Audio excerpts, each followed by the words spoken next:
Each year, the NCAA brings together the top female collegiate swimmers to see who will make the podium. But this year, there's one athlete at the focus of it all, a male who identifies as female competing in women's swimming, Lia Thomas.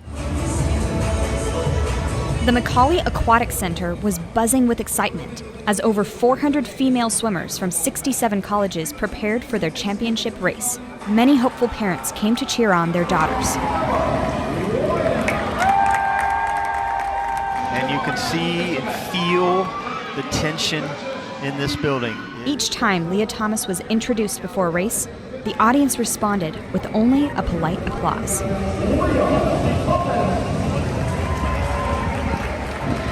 And with everyone on their feet and a final cheer, you could have heard a pin drop.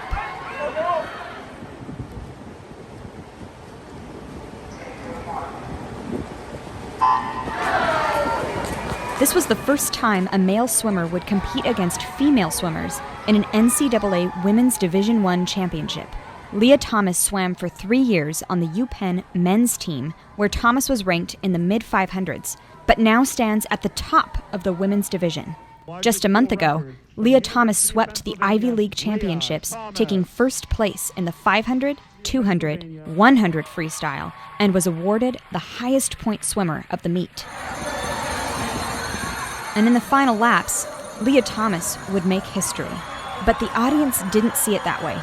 There was no noticeable cheer when Lia Thomas touched the wall until Emma Wyant from the University of Virginia finished second.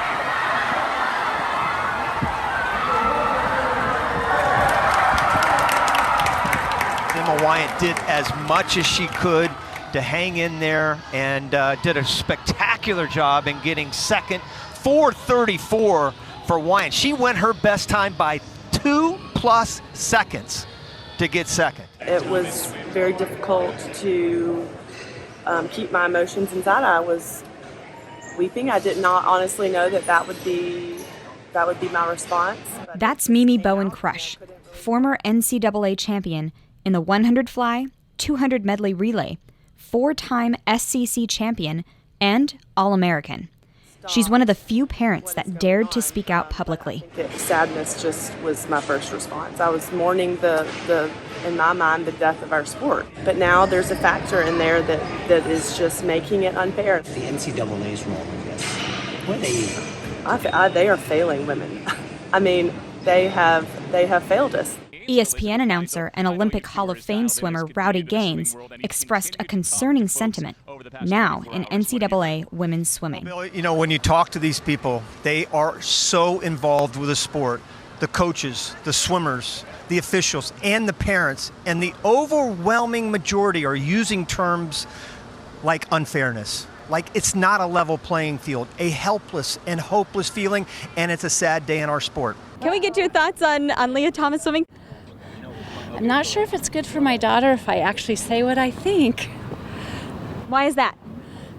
Because I've read so many times, like on the girls actually at Penn, who they have to do things anonymously for fear of repercussions. Mm-hmm. And I think that's horrible. Like there's either free speech or there's not on both sides. I think Lia should be shown respect, and just as everybody should.